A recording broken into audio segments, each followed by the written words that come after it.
జగన్నాథం, ఇది రాతికోట. యమపాశం అని పిలువబడే ఆంధ్ర సెంట్రల్ జైలు.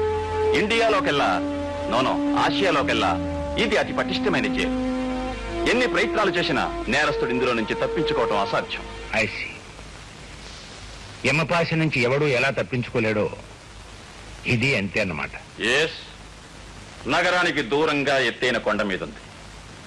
ఒక పక్క భయంకరమైన లోయ, మరొక పక్క ఎత్తైన గోడలు, కరెంట్ ఫెన్సింగ్, కట్టుదిట్టమైన కాపలాలు. It is impossible to escape from this jail. Even then there are so many complications. సాధారణంగా ఈ జైలుకి సూపరింట్ గా రావాలంటే ఎవరైనా సరే వెనుకంజ వేస్తారు. అలాంటిది కావాలనే మీరు ఈ జైలుకి సూపరింట్ గా వస్తున్నారంటే మిమ్మల్ని అభినందించి తీరాలి. జీవితంలోనైనా జాబ్లోనైనా ఒక ఛాలెంజ్ ఉంటేనే అందం ఆనందం. నిజమే, కానీ ఈ ఉద్యోగం వట్టి ఛాలెంజ్ మాత్రమే కాదు, ఇది చాలా రిస్క్ తో కూడిన పని. ఎందుకంటే ఈ జైల్లో ఉండే నేరస్తులు రక్తం తాగే రాక్షసులు లాంటి వాళ్ళు. వీడు మాస్ మర్డరర్ బోస్. వీడు 20 మంది ఆడవాళ్ళని రేప్ చేసి చంపిన ఇండియాస్ బోస్టన్ స్ట్రాంగులర్ కాసిం ఖాన్. వీడు కలకత్తా కిల్లర్ గా పిలువబడి ఎంతో మంది పిల్లల్ని చంపిన రాక్షసుడు కాళీచరణ్.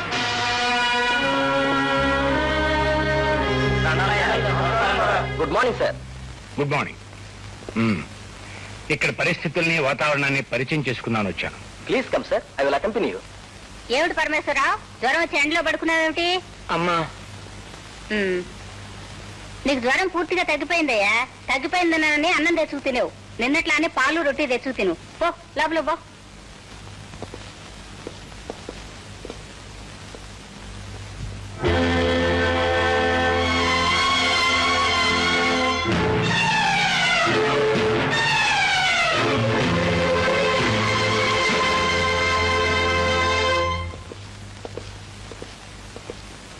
వాట్ మిస్ రాజా, ఎవరావిడే?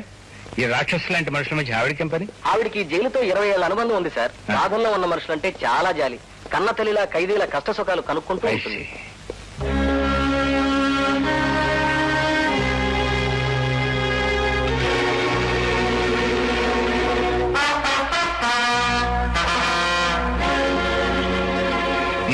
అతను భీమరాజుని నోటోరియస్ క్రిమినల్ సార్.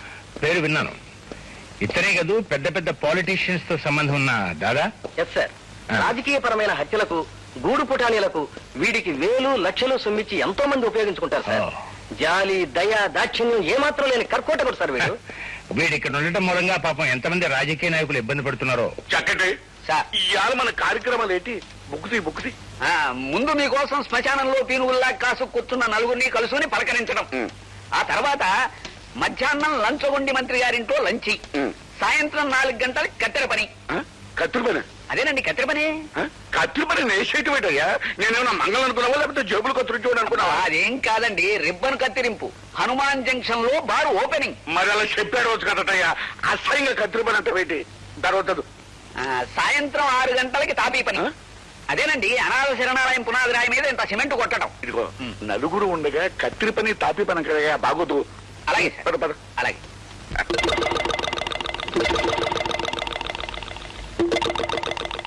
సార్, ఒక సీక్రెట్ మెసేజ్. మీరు కూడా వెళ్ళండియా, ఇదేదో సీక్రెట్ అంట. ఆ సీక్రెట్ చక్కటి చెవులు చెప్పు.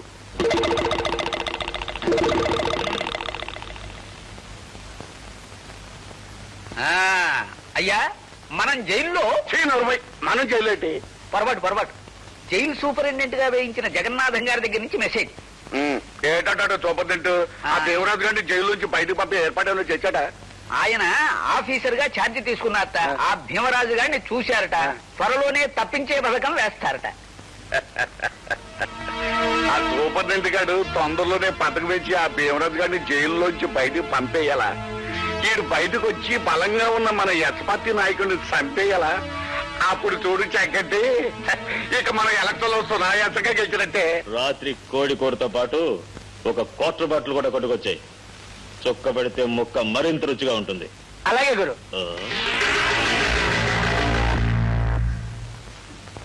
నీకు నీవారు లేరు,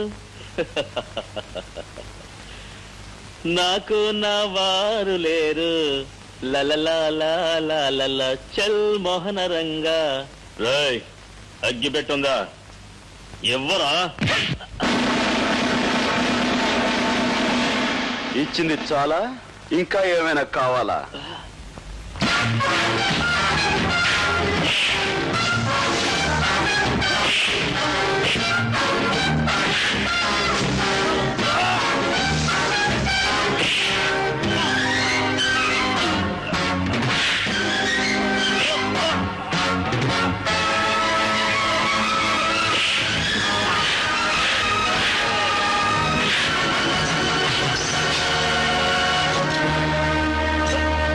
బయట ప్రపంచంలో నువ్వు పెద్ద పులివి కావచ్చు, సింహానివి కావచ్చు, కానీ ఇక్కడ మాత్రం నువ్వు ఒక కుక్కవి.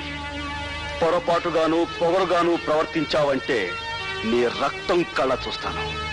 జాగ్రత్త. జాగ్రత్తగా ఉండవలసింది వాళ్ళు కాదు మిస్టర్ గోపి, బాధ్యత గల ఆఫీసర్లమైన మనం. అధికారం అవకాశం చేతిలో ఉన్నాయి కదా అని ఒళ్ళుపై తెలియని కోపంతో ఖైదీలను కొట్టి గాయపరచడం చాలా పొరపాటు.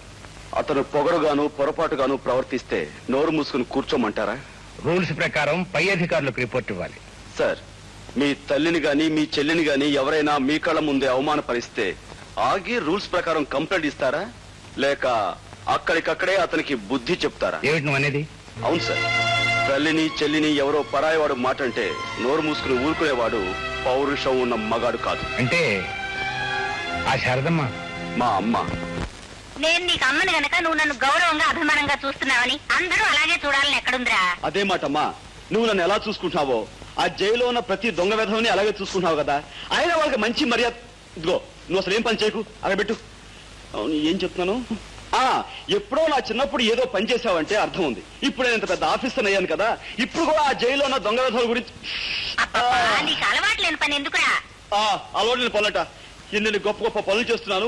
ఏమిట్రా నువ్వు చేస్తున్న గొప్ప గొప్ప పనులు? అక్కడ నేను ఒక మాటన్న వాడి బూజు దులిపిస్తానా? ఇదిగో ఇక్కడ ఇంటి బూజు దులుపుతాను.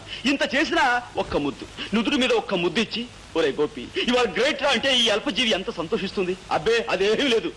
పోమా, అసలు ఇండియాలో ఉన్న తల్లులందరూ ఇంతే. చేసిన పని గుర్తింపు ఉండదు కదా. ఒరే నాన్న, నిజంగా నువ్వేదైనా గొప్ప పని చేసి నేను తలెత్తి చూడాల్సినంత ఎత్తుకి ఎదిగిపోయిన రోజున నువ్వు అడగక్కర్లేదురా. ముద్దైనా దీవెనైనా నేనే ఇస్తాను. సరే, చూస్తూ ఉండు.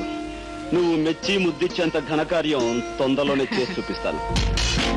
మా బాబాయ్ గారి ఇంట్లో నేను చూసిన దట్టి హరి పిక్చర్ కాస్త బ్రహ్మాండంగా ఉంది. అందులో ప్లేన్ టేస్ట్ ఒక పోలీస్ ఆఫీసర్ ఎంతో డేరింగ్ గాను ఎంతో ఇంటెలిజెంట్ గాను ఒక గ్యాంగ్ స్మాష్ చేశాడే. పిక్చర్స్ లోనే కాదే, మామూలుగానే పోలీస్ ఆఫీసర్ చాలా తెలివిగాను చాలా డేరింగ్ గాను ఉంటారే. రబ్బిష్. తీరిగ్గా కూర్చొని పోలీస్ డిపార్ట్మెంట్ పొగడ్డగా కార్యక్రమంగా పెట్టుకున్నారా? నీకెవ్వరికీ మతిలేదే. అదేమిటి? లేకపోతే వాళ్ళని పొగడ్డమేమిటి? సినిమాల్లోనూ నావెల్స్ లోనూ వాళ్ళు ఒకేసారి డజన్ మందిని పచ్చట్లాడించేస్తారు కదా అని నిజ జీవితంలో కూడా పోలీస్ ఆఫీసర్లు పెద్ద హీరోలు అనుకుంటున్నావా? నా ఉద్దేశంలో వాళ్ళంత ఫూల్స్ మరొకళ్ళు ఉండరే. అదేమిటి? జైలు సూపరింటెండెంట్ జగన్నాథం గారు అమ్మాయివి నువ్వే ఆ డిపార్ట్మెంట్ గురించి అంత తేలిగ్గా మాట్లాడతావే? మాట్లాడటం కాదు, కావాలంటే బెట్. నేను ఒకే పోలీస్ ఆఫీసర్ ని వరుసగా 3 సార్లు ఫూల్ చేస్తాను. ఓకే సరే.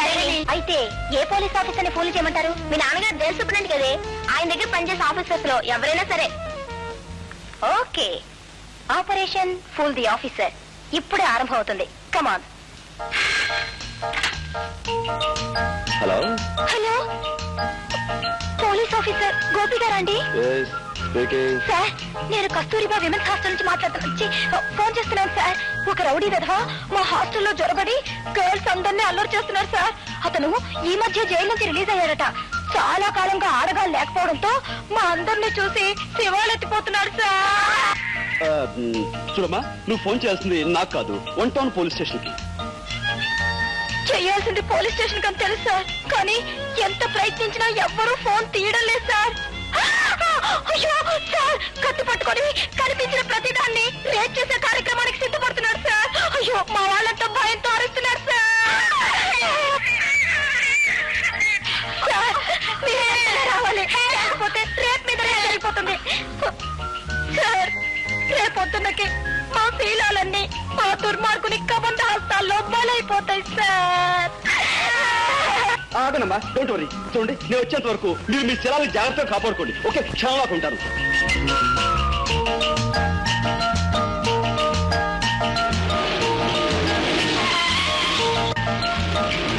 సార్, మీరేనా police officer? Yes, I'm Officer Gopi. అమ్మయ్య. Where is that bloody rapist? అదిగో అటు ఇటువైపు పరిగెత్తాడు. ఏమ్మా వాడి వల్ల మీకేమి ప్రమాదం జరగలేదు కదా? మా ఫ్రెండ్ లత్తో అదే దీంతో వాడు ప్రోగ్రాం ప్రారంభించబోయాడు. అందరం కలిసి అరిచేసరికి అదిగో ఆ కనిపించే వార్డెన్ గారు కొంపలోకి దూరాడు. కొంప తీసి ఆవునేమైనా చేస్తారేమో. సార్ సార్ ఎస్, తలుపు కొట్టకండి. వాడి కార్యక్రమం డిస్టర్బ్ అయిందనే కోపంతో ఆవిడ్ని పొడి చేస్తాడేమో. సార్ వాడిలాగా గొట్టం పుచ్చుకొని పాకి చప్పుడు కాకుండా పై కిటికీలోంచి దిగడం మంచిది. గొట్టం నేను. సార్ ప్లీజ్ మా వార్డెన్ గారి ప్రాణాలు కాపాడండి. All right.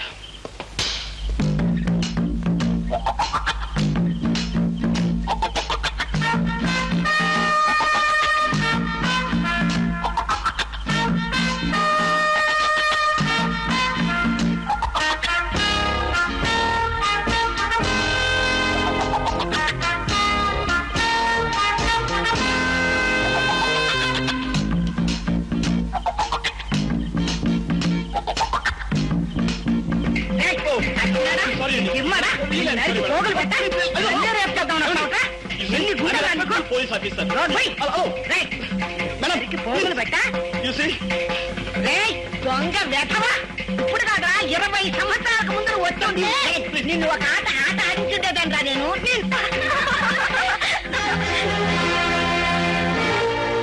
ఏం సార్ వాడు మిమ్మల్ని కూడా రేప్ చేశాడా? Shut up. నా డ్యూటీ కాకపోయినా ఏదో ఆడపిల్లలు ప్రమాదంలో ఉన్నారని ఫోన్ చేస్తే వెంటనే వచ్చాను. చూసి ఒక పోలీస్ ఆఫీసర్తో ఈ విధంగా వేళకోళం ఆడటం మంచిది కాదు. It's very bad on your part.